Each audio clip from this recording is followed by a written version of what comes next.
Hey there, TBD listeners. Before we start the show, I want to let you know about a story coming up a little later. It's from one of our partners, SAP. Is your business reaching an exciting turning point? Are you ready to seize the moment for growth? When you're facing uncertainty, SAP can help you be ready for anything that happens next. To learn more, head to sap.com/be ready and stick around to hear how Ember Technologies seized the moment.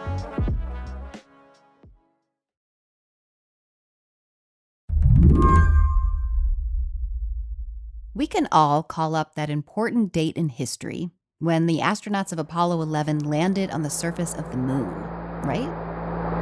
Contact right. It was July 20th, 1969. Neil Armstrong took those famous first steps. Tranquility Base here. The Eagle has landed. Roger, Tranquility. We copy you on the ground. You got a bunch of guys about to turn blue. We're breathing again. Thanks a lot. The last steps were just a few years later. The last time a human set foot on the moon was 1972. It was the last of the Apollo missions. And, at the time, there was great hope for the space program.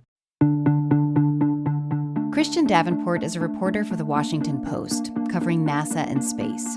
He reminds us that sending humans to the moon was a huge national goal and pledge of President Kennedy's.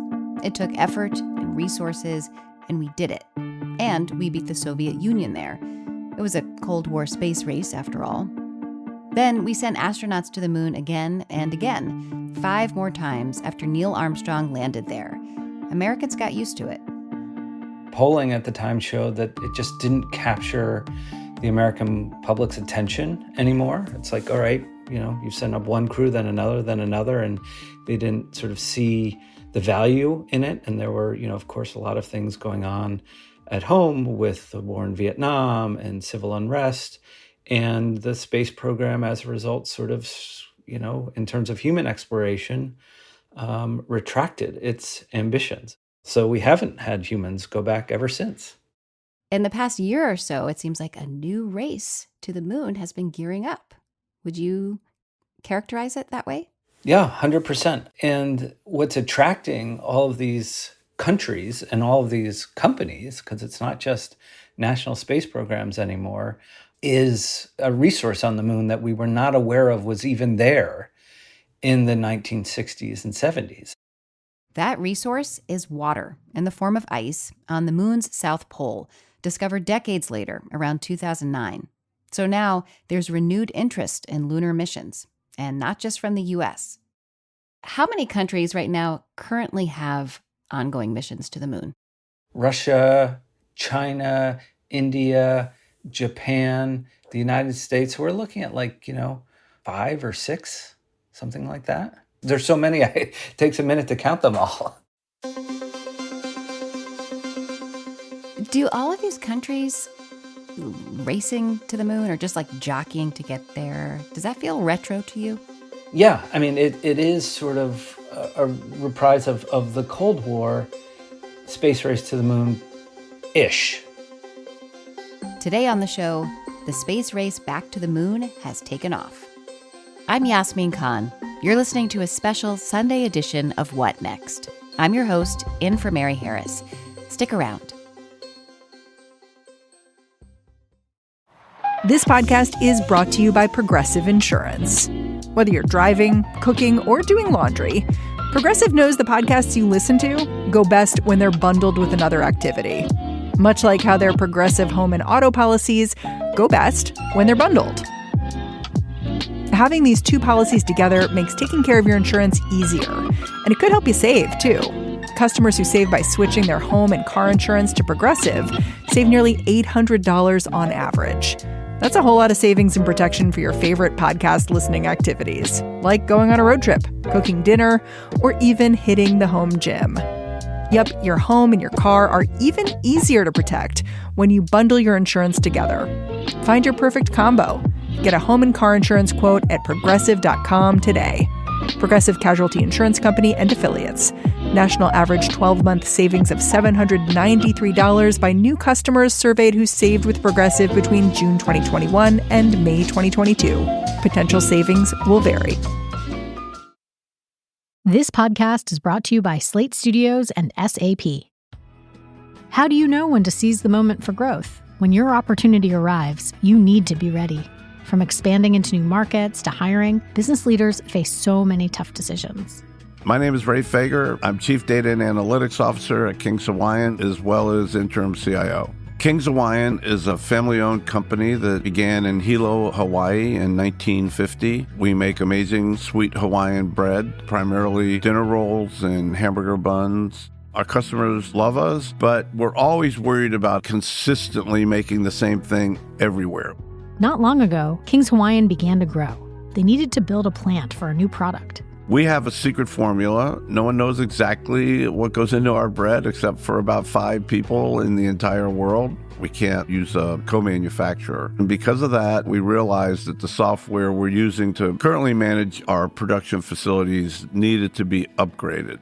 And with SAP technology, they knew they were ready. The cloud technology is the thing that will allow us to control all the manufacturing processes from one place, analyze the dough we're making, and get a super awesome product out the door to the consumer. And it'll be exactly the same no matter where you buy it. We get help from AI with making sure the right people can view the right data sets and the wrong people cannot view certain data sets. That's really important in governing. Kings Hawaiian seized the moment for growth. Will you? Head to sap.com/be ready to learn more.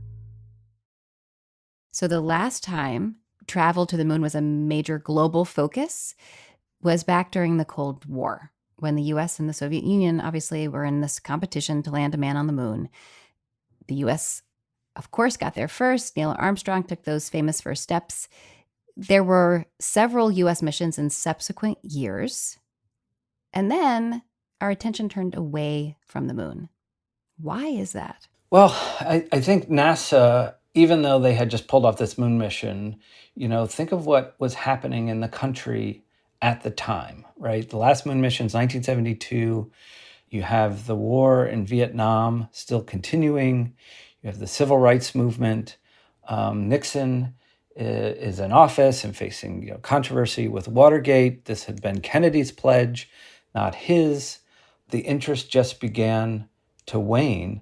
And instead, eventually, we turned our attention to low Earth orbit around the moon and the programs that led to the development of the space shuttle and the International Space Station. And so that's sort of where we've been, and we haven't been able to get back to the moon since.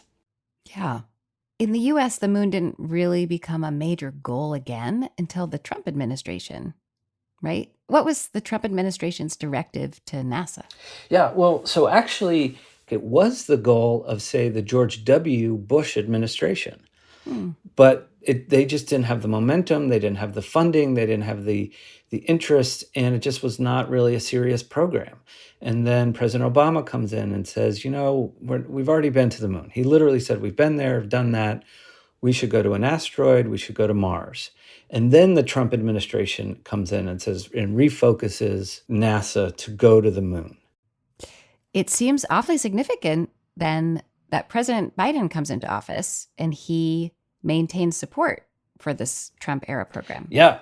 He wants to continue those same goals, right? Right. So think of what the Biden administration did when they came in. I mean, they just laid waste to so many of Trump's programs and policies, but they kept 2 notable ones, and that's the Trump era moon program, which is called Artemis, was a twin sister of Apollo, and the Space Force. And that really is significant. In fact, that's the first time you've had subsequent presidential administrations keep a deep space human exploration program since the Apollo era.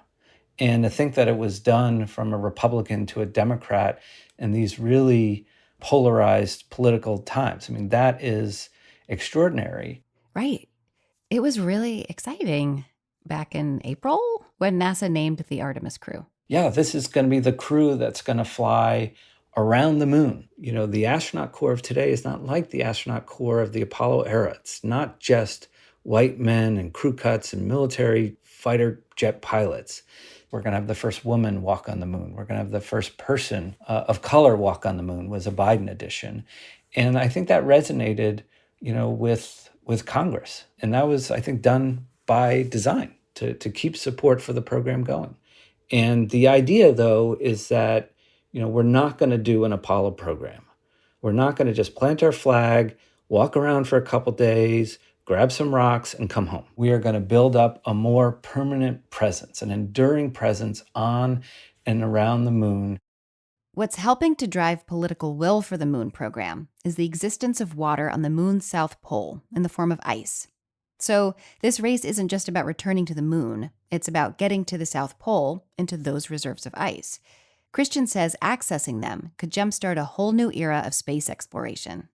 The South Pole is a huge focus now, not just for the United States, but India just landed a spacecraft there. Russia tried, but it crashed. China wants to go there. It's because of this discovery that there is water in the form of ice in these permanently shadowed craters where it can be very, very dark, very, very cold, and that water is just there, frozen. And we know this, but we don't yet have the real ground truth. And that's what India wants to begin to investigate with its mission. And it's what the United States also wants to investigate. Where exactly is this water? How deep is it? How accessible? How much is there? If we were going to mine it, what sort of equipment would we need to get it? All these questions are yet to be answered. So there's a lot of research and development that's yet to be done. But once we can get that water, then that really could be the stepping stones to longer term human settlements on the moon. And that's really the goal of a lot of these countries. Yeah. Break that down for me. How would accessing water make that possible? So, water obviously is vital for human life. If you can drink it, if you take its component parts, the hydrogen and oxygen, it just turns out that's rocket fuel, right? That's exactly what a lot of these rockets fly on. And you would have to be able then on the moon, get the water, access it, separate it, refine it so that it can be used as a rocket propellant, the hydrogen as a fuel and the oxygen as the oxidizer. But once you do that, then you can think of the moon as a gas station in space. You don't have to carry all of that fuel with you. And the moon has a reduced gravity, so you may not need as much fuel, and that allows you to get to other destinations like Mars. So I think that's why it's sort of seen as this really critical component on the moon.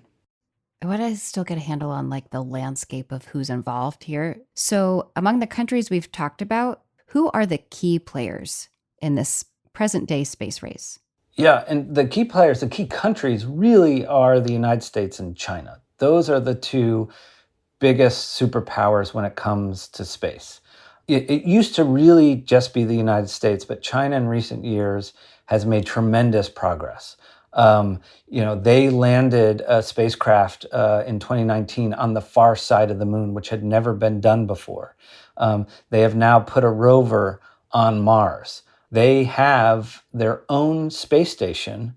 In addition to all of that, they have big ambitions when it comes to the moon. And like the United States, wants to go to the South Pole of the moon. But unlike the United States, their civilian space agency and their defense agencies, there's no real big line between the two.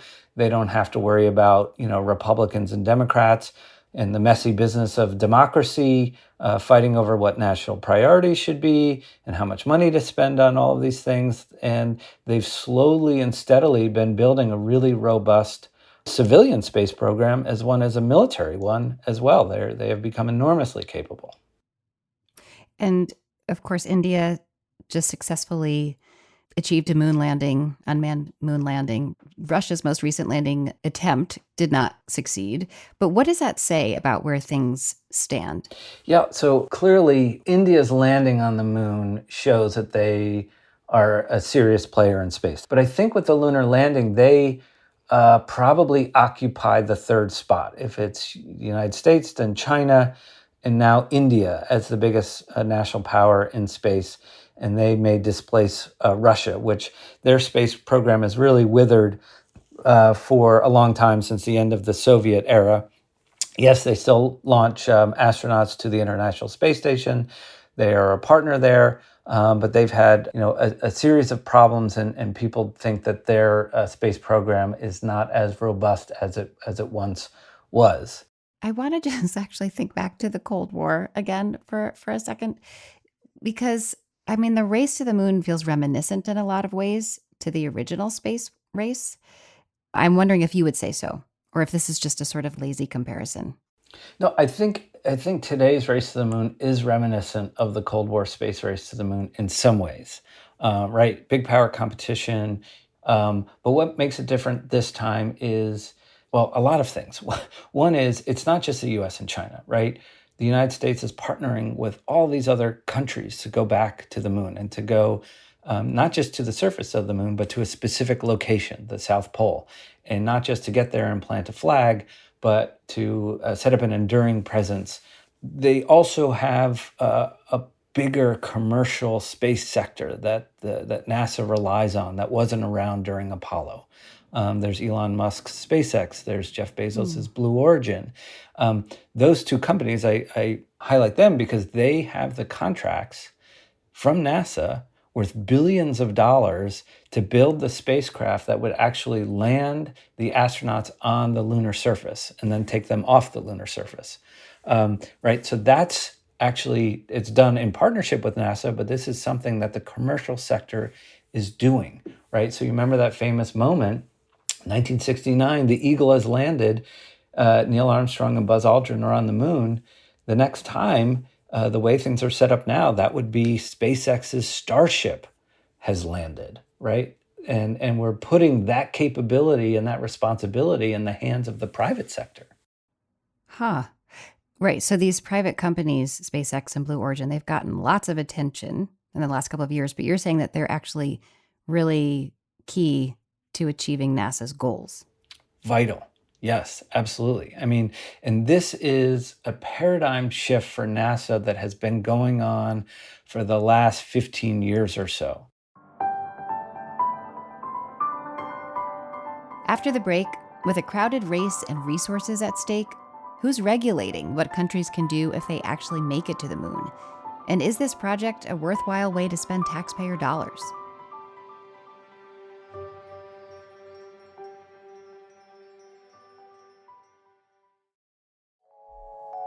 Apple Card is the credit card created by Apple. You earn 3% daily cash back upfront when you use it to buy a new iPhone 15, AirPods, or any products at Apple. And you could automatically grow your daily cash at 4.15% annual percentage yield when you open a high-yield savings account. Apply for Apple Card in the Wallet app on iPhone. Apple Card subject to credit approval. Savings is available to Apple Card owners subject to eligibility. Savings accounts by Goldman Sachs Bank USA. Member FDIC. Terms apply. Apple Card is the credit card created by Apple. You earn 3% daily cash back upfront when you use it to buy a new iPhone 15, AirPods, or any products at Apple. And you could automatically grow your daily cash at 4.15% annual percentage yield when you open a high-yield savings account. Apply for Apple Card in the Wallet app on iPhone. Apple Card subject to credit approval. Savings is available to Apple Card owners subject to eligibility. Savings accounts by Goldman Sachs Bank USA. Member FDIC. Terms apply. This episode is brought to you by SAP.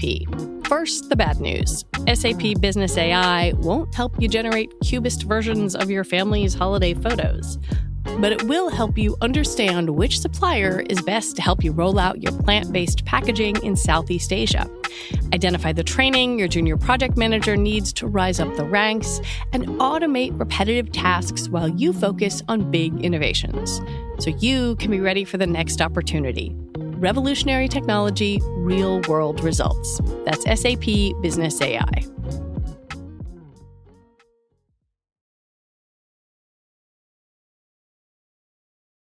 The potential to mine ice on the moon raises a lot of questions and ethical gray areas, like who owns the moon's resources and what can they do with them? I asked Christian what laws are in place to ensure things don't get out of hand. Very few. The Outer Space Treaty says that no nation can, lay claim to sovereignty on the moon, that you can't use nuclear weapons in space.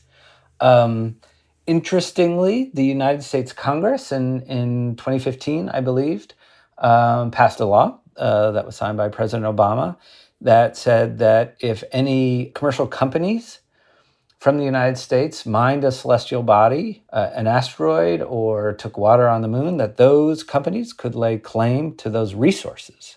That's yet to be tested, in any sort of international tribune. There are working groups within the United Nations that are talking about these issues, who would have rights to resources on celestial bodies. You're dealing with all kinds of different countries, and it's been slow going to try to create norms of behavior on the moon. There have been a few piecemeal attempts to create rules here. Back in 2020, NASA and the U.S. Department of State put out a voluntary set of guidelines that countries can sign on to, called the Artemis Accords. And so far, NASA and the U.S. have been able to have nearly 30 countries sign up and be signatories. And if you're a signatory, you can then partner with NASA in the Artemis program. But you have to agree to certain standards, like, for example, be open about where you're going on the moon, what you're going to be doing there. If you make a scientific discovery, you have to share that, with the world, with other partners. You have to be open and transparent about it. But it's an attempt to, create some, laws and rules in what's really the Wild West, where there aren't a whole lot of rules that govern behavior on the moon. Have Russia, China, and India signed the Artemis Accords? So China and Russia have not. India has. And they did that just in June, so shortly before their landing on the moon. And so they are a partner then of the United States. I interviewed Bill Nelson, the NASA administrator, and asked him, straight up, like, hey, India got to the South Pole of the moon before the United States. Is that a concern for you? And I think it probably is. If we're being honest, but he said, no, we see them as a partner, and we're going to congratulate them. And they have the assurance that they did sign the Artemis Accords. And that will give them, I guess, a level of comfort that they might not have were China to get there first. With so little regulation, what are the major concerns about what could happen on the moon in the next few years or decades?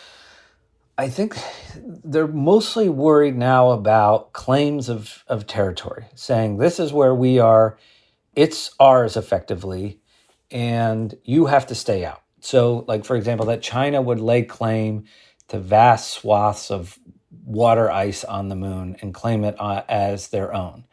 And while the Outer Space Treaty of 1967 says no nation can claim sovereignty over any celestial body, maybe China says we're taking the water and you get out, and not be transparent about what they're doing or where they are, which also could really create some safety issues, right? Because you want to know, you want to have situational awareness and know where people are and what they're doing so that you don't have accidents. NASA is obviously now focused on moon exploration. We're spending billions on the program. But space isn't something that most average U.S. citizens think about or interact with on the day-to-day. And a lot of people are arguing that money should be better spent elsewhere on Earth. And I'm wondering what you make of that argument. Is this the kind of spending that's justified?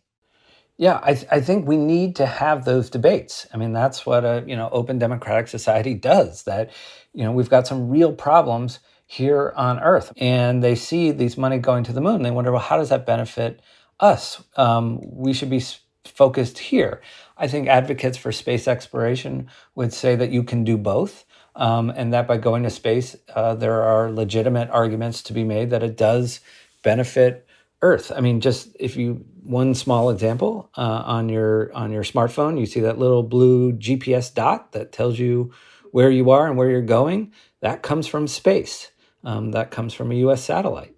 There is a way to go to space and make it for the benefit of the Earth. Do you think the American public can be captivated again by trips to the moon the way that it was?